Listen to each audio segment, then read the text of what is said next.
はい、どうもこんにちは。平田店長でございます。今回はこちらのリアルフィール、エバンスリアルフィールにちょっと汚れがね、たくさんついてるものなんですけど、これにタイヤスプレー、洗浄&光沢、こいつをかけるとどうなるのかっていうのを試していこうというわけでございます。早速ね、やっていきたいんですけど、表面がゴムパッドなので、このタイヤの、車のタイヤとかの表面を洗浄&艶出しするもの、成分としては界面活性剤、シリコンオイル、見えないね、画面ではなんぼなんだでございます。で、一応野外でやるように、あんまり吸い込むと良くないよと。この辺に汚れがあるところに今かけますね。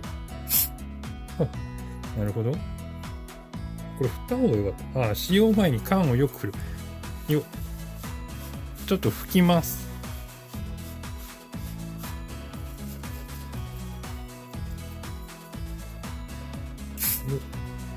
なるほど、なるほど。よいしょ。雑巾も良くないな。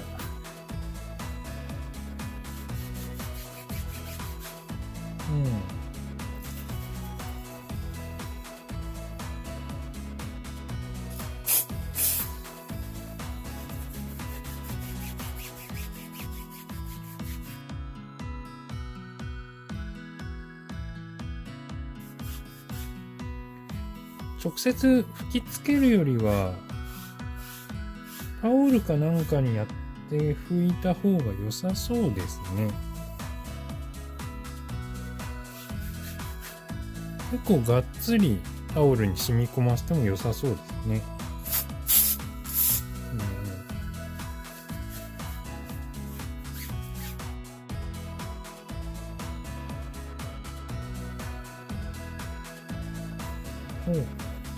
なかなか良いのではないでしょうか。これ、こっち、お手入れした方。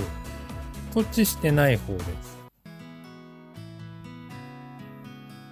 半分やりましたけど、こっちもともと汚れついてるのが見えると思うんですけど、こっちさっき白いポチポチっとした汚れとかあったんですけど、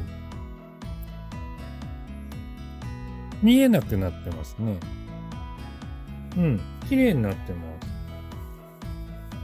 す。もっとなんか、変に光沢出ちゃうのかなと思ったんですけど、そんなことないですね。ホームセンターの、一番お手頃なタイヤスプレーを買ってみたんですけど、これはなかなかいい。なんか変な感じではないです。とりあえず。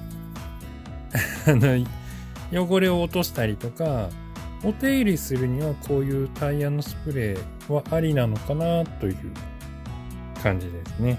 とりあえず、残りこっち側もやってみたいと思いますけれども、とりあえず動画としては以上です。はい。なかなかいい。